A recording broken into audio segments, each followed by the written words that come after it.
ndryshuar, disa të tjera jo, por studio është akoma këtu me shumë risi të reja. Kaluan afërsisht 2 muaj që nga video e fundit e gjatë që bëra këtu në YouTube, por ja ku u ktheva dhe me një video që donit shumë, studio turin e ri. Video e kaluar për studio turin ka dalë në dhjetor të 2024, kështu që këtu mbas një viti e 2 muaj, jemi këtu për të bërë versionin updateuar sepse siç e shikoni ka ndryshuar gjëra. Gjë e parë që bie në sy sapo hyj në studio normalisht janë panelet e drurit që shikoni këtu mbrapa që nuk janë panele të thjeshta, por janë panele me sfungje nga mbrapa. Pra panele akustik ose ndryshe fonoabsorbent. Pra që thithin audion dhe e bëjnë dhomën pak më mirë nga ana e akustikës, sepse heqin ekon, heqin zhurmat dhe gjëra të tjera si këto. Panelet i zgjodha vetë në këtë ngjyrë druri pak të errët sepse siç e keni parë dhe siç e shikoni në të gjitha videot e mia, është pak ajo pjesa e errësisë që më pëlqen shumë, krijon pak mister dhe enigmë në video. Vendosa të mbyll vetëm atë këndin aty dhe jo të gjithë dhomën sepse për ndryshe pastaj do bëj një ambient i mbyllur me më pak dritë dhe nuk do më pëlqente shumë, por vendosa të bëja vetëm cepin aty të regjistrimit që mund ta përdor për gjëra të ndryshme. Cepi ku tani ndodhet edhe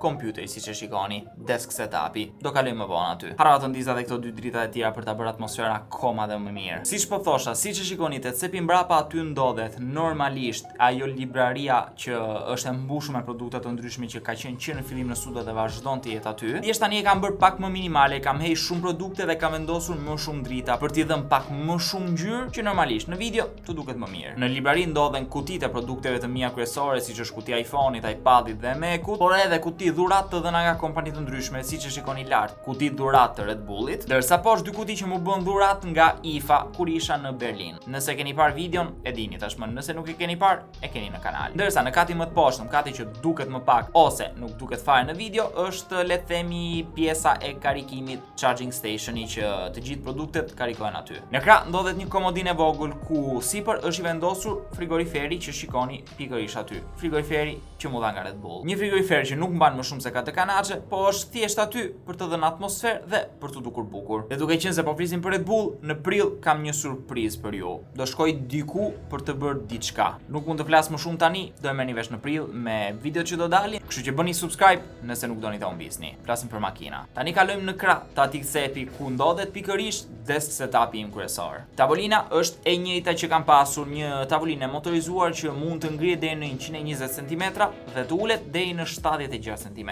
Ideale për të punuar ulur në lartësi të ndryshme ose nëse jemi lodhur nga një ditë e gjatë edhe në këmbë. Sepse më besoni që nëse punoni shumë ulur vjen momenti që nuk ju mbajnë më këmbë dhe duhet të çoheni. Kështu që është zgjidhja ideale për mua. Setupi lart nuk ka ndryshuar, janë të njëjtat produkte përveç tapetit që tani është një zi më i madh, një mikrofon backup nëse më duhet të regjistroj në një voiceover që nuk e mbaj më nëse kur kam bërë videon e desk setupit ka qenë apo jo në tavolinë, më duket se po. Dhe normalisht laptopi im, një MacBook Pro i 2021-shit M2 Pro. Nuk më ka dhënë kur probleme, funksionon super mirë, vazhdon të jetë laptopi im kryesor. Që i lidhur me një fish Thunderbolt direkt me monitorin e bën një kompjuter fix. Poshtë monitorit tani gjejmë dhe iPadin, ku mendoj se është pozicioni perfekt për ta përdorur si një monitor të dytë, ose nëse duhet të hap në një aplikacion që më duhet ta kem gjithmonë aty para ndërkohë që po punoj. Për shembull, për pjesën e montazhit, nëse kam bërë në një shënim që duhet ta di në montazh dhe gjëra të tjera si këto. Ajo që ka ndryshuar është karrigja, që ka ndryshuar 2 herë deri tani. Që është e markës Seeho,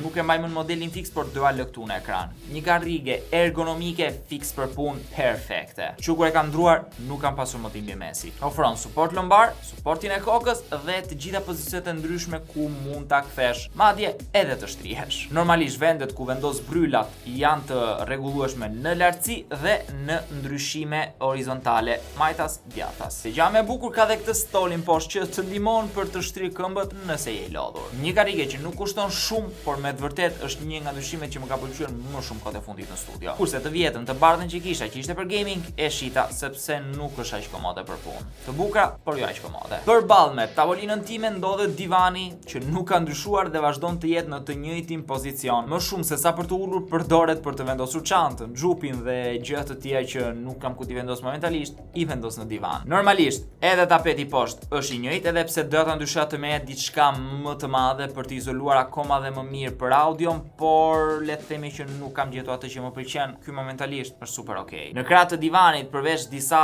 qeseve dhe pako të ndryshme për produkte që dua të shes dhe që i kam aty për t'i provuar, kam edhe dollapin ku brenda vendoset çdo gjë e mundshme. Kohët e fundit e rregullova sepse sepse ishte një rrëmuj e tmerrshme atë dollap. Aty ndodhet çdo gjë, nga produktet e ndryshme, pajisjet e regjistrimit dhe çdo gjë tjetër. Përballë me dollapin ndodhet edhe kjo tavolina këtu, këndi ku po regjistroj. Më pëlqen që është kështu sepse kam dritë direkt nga dritarja që më ndriçon këtë pjesën e fytyrës për mos ta mbajtur në errësirë, por normalisht kam dhe dritën kryesore që është këtu para meje. Në këtë mënyrë kam një ndriçim perfekt për të gjitha situatat e videove. Dhe është setupi i regjistrimit, pra mjafton të vendos kamerën dhe filloj regjistroj, nuk duhet të bëj asnjë ndryshim tjetër. Tavolina ka sipër 2 desk mat, një pak më të butë që është gria që mund të shikoni këtu dhe ky jeshili që përdoret më së shumti për regjistrimet nga lart. Regjistrimet nga lart që tani bëhen në mënyrë akoma dhe më profesionale me anë të asistendit që shikoni këtu. Ky këtu praktikisht. Ku koka mund të shikohet që del këtu. Mund ta ngre në lartësinë që dua, mban pa fund. E di që nuk kam rrezik që kamera mund të bjeri dhe të thyet, dhe mund bëj xhirje me akoma dhe më të buka sepse mund ta ngre shumë lart dhe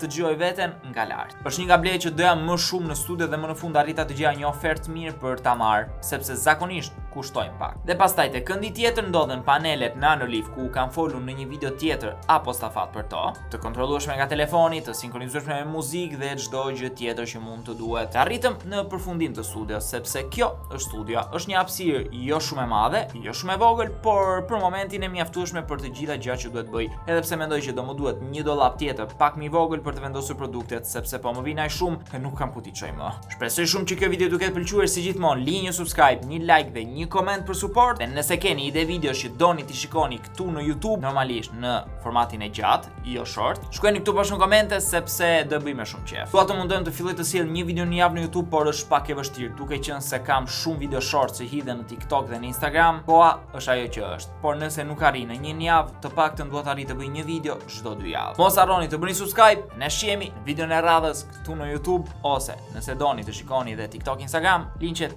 i keni këtu poshtë. Shihemi.